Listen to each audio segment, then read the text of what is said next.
আমি elevator education থেকে Souvik sir কথা বলছি। এই ভিডিওটাতে আমি যারা ওয়ার্কিং পারসন আছেন এবং যারা কিন্তু এমবিএ করতে চাইছেন কোনো জায়গা থেকে তাদের জন্যই আজকে এই ভিডিওটা করা।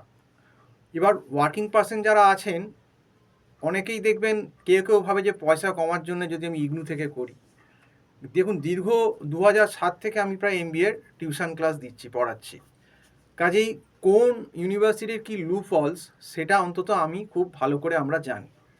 এবার সব ঠিক আছে, ইগনুর পয়সা কম, সবই ঠিক আছে, সিলেবাস এআইসিটি অ্যাপ্রুভ আছে, কোনো প্রবলেম নেই, সব ঠিক আছে, কিন্তু ইগনুতে একবার ঢুকলে যারা ফুল টাইমার আছেন তাদের পক্ষে বেরোনো খুব টাফ হয়ে যাবে। কারণ ইগনু কিন্তু is equivalent to Calcutta university.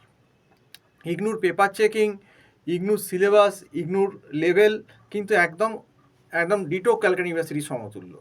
কাজেই যারা চাকরি করে পড়ছেন তাদের তো সবসময় পড়ার সময় হবে না, সেক্ষেত্রে কিন্তু ইগনুতে হয়তো খুব কম পয়সা দিয়ে ঢোকা যায়। কিন্তু আমি অনেককে দেখেছি ইগনুতে ঢুকেছেন, ঢোকার পর কিন্তু তারপর দেখেছি আর এক বছর যখন দেখছেন সাপ্লি হচ্ছে, পাস করতে পারছেন না, একটা দুটো তিনটে পেপারে আটকে যাচ্ছেন পরপর, আলটিমেটলি কী হয়, 1-1.5 বছর বাদে সে ড্রপ আউট হয়ে যায়, সে এমনি বেরিয়ে যায়, তার আর এমবিএ কমপ্লিট হয় না। এইটা একটা ফ্যাক্ট। এবার আগে যেটা 2008-09-তে আমরা দেখেছিলাম যে সেই ব্যাঙের ছাতার মতো সিকিম, মণিপাল, আন্নামালা ইউনিভার্সিটি আমাদের কলকাতা বা ওয়েস্ট বেঙ্গলে ছাতার মতো সব ফ্র্যাঞ্চাইজি গজিয়েছিল, সেগুলোকে অলরেডি ইউজিসি ব্যান করে দিয়েছে। কারণ এখন ডিস্টেন্সের কিন্তু আর মানে ইউজিসি গ্র্যান্ট করছে না এই সমস্ত ইউনিভার্সিটিগুলোকে। অলরেডি এগুলোতে বোধহয় সম্ভবত কেসও চলছে। এবং তারপর এখন যেসব অনলাইনে বেরিয়েছে কোর্স, আমি দেখতে পাচ্ছি অনলাইনে এমবিএ হয়ে যাবে। আমি কিন্তু এটা ডেফিনেটলি বলতে পারি, যতই অনলাইনে এমবিএ বলুক না কেন, এই সার্টিফিকেট অমুক সার্টিফাইড, সেটা কখনোই একটা যেগুলো এমবিএ আমাদের এআইসিটি অ্যাপ্রুভ বা ফুল টাইমে যেটা হয়, বা এক্সিকিউটিভ এমবিএ তো যেটা হয় মানে গিয়ে ক্লাস করা বা এগুলো, তার সমতুল্য ভ্যালু কখনো হতে পারে না। আপনারা নিশ্চয়ই অনলাইনে করতে পারেন, কিন্তু গিয়ে কিন্তু পরবর্তীকালে গিয়ে কিন্তু খুব একটা লাভ হবে না। তো সব থেকে ভালো যেটা অপশান, যদি একটু খরচা করতে পারেন বর্তমানে, যারা কিন্তু প্রাইভেটে জব করছেন, আমি কিন্তু গভর্নমেন্ট জবের ক্ষেত্রে বলছি না, যারা প্রাইভেটে জব করেন তাদের ক্ষেত্রে কিছু কিছু ম্যাকআউটের কলেজ আছে যারা কিন্তু জব করা অবস্থাতেও অ্যালাউ করে আপনার এমবিএ করার, এবং কিছু কিছু কলেজ আছে। তো আমার অনেক ছাত্রছাত্রী আছে যারা জব করেন এবং যারা কিন্তু ম্যাকআউট থেকে এমবিএ করছে, কিছু কিছু কলেজ থেকে যারা অ্যালাউ করছে। এবং সেক্ষেত্রে আপনার যে আপনি যে জব করেন একটা প্রমাণ লাগবে, এবং তবে আপনাকে CA, CA1, CA2, CA3 এগুলো কলেজে এসে সাবমিশন করতে হবে, দিতে হবে। আর যেমন সেমিস্টার এক্সাম হয় সেটা তো দিতেই হবে, কারণ সেটা আপনি যদি অন্য জায়গাতেও ডিস্টেন্সে করতেন সেখানেও আপনাকে দিতে হতো। কিন্তু কি ম্যাকআউটের যেটা সুবিধে, যে কলেজের হাতে CA, CA1, CA2 কিছুটা নাম্বার থাকে, আপনি নম্বর পেয়ে যাবেন। এবং যদিও ম্যাকআউটের সিলেবাস আমি বলবো না মোটেই সোজা, ইট ইজ ইকুইভ্যালেন্ট টু এখন যথেষ্ট সিউল লেভেলেরই সিলেবাস নিয়ে চলে গেছে, কিন্তু তাও স্টিল ম্যাকআউটে পাস করাটা ওয়ার্কিং পার্সনদের জন্য অনেক ইজি, যেহেতু কলেজের হাতে একটা CA, CA1, CA2 থেকে একটা নাম্বার থাকছে।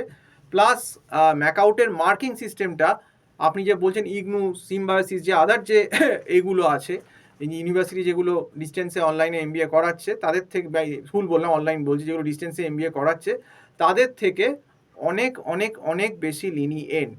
কাজেই এখানে পাস করার চান্সটা কিন্তু অনেক বেশি, এবং আপনি চাকরি করেও কিন্তু যদি একটু সাইডে কোনো প্রফেশনাল লোকের কাছে টাচ থেকে টিউশন নিয়ে নিতে পারেন, আপনি কিন্তু মোটামুটি পাস করে বেরিয়ে যেতে পারবেন। তবে কি ম্যাকআউটে এলে একটা ডিসঅ্যাডভান্টেজ আছে, যে ফিসটা একটু বেশি। আপনি যদি মোটামুটি নমিনাল কলেজ থেকে করতে চান, মোটামুটি দেখবেন ওই 1,70,000 থেকে কিন্তু 3 লাখের ভেতর আপনার 2 বছরে টাকা লাগবে।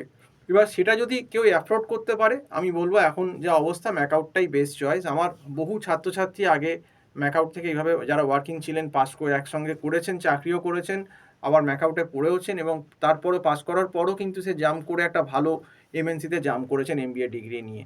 কাজেই ওই কম পয়সার আমি দেখলাম ইগনু বা সিম্বায়োসিস ঝাঁপিয়ে পড়ে আলটিমেটলি দেখা গেল যে আপনার 1 বছর কেটে গেল, তারপর আপনি নিজেই রিয়ালাইজ করলেন যে এর যা সিলেবাস স্ট্রাকচার বা কোশ্চেন, এ চাকরি করে আমার পক্ষে আর পাস করা সম্ভব নয়। তখনই কি হয়, যখনই দেখবেন এই ফার্স্ট টাইম গ্রোথ ইনটা সাপ্লি হয়ে যায় না, তখন আর মনোবলটা ভেঙে যায়, তখন আর মনে হবে না আর কন্টিনিউ করি বলে। এরকম আমার কিছু স্টুডেন্ট, মানে আমার কথা আগে না শুনেই হয়তো তারা অ্যাডমিশন নিয়ে নিয়েছিল, পরে তারা ভুক্তভোগী হয়েছিল যে কী অবস্থা। তো যাই হোক, সম্পূর্ণ ভিডিওটা দেখার জন্য অসংখ্য ধন্যবাদ। যদি এই ব্যাপারে কারোর কোনো কোয়ারি থাকে, আমার নাম্বারটা টাইটেলে দেওয়া রয়েছে, প্লাস বলেও দিচ্ছি হোয়াটসঅ্যাপও আছে, কোয়ারি করতে পারেন। 98310445 518। তো এই বলেই আজকে শেষ করছি। নমস্কার।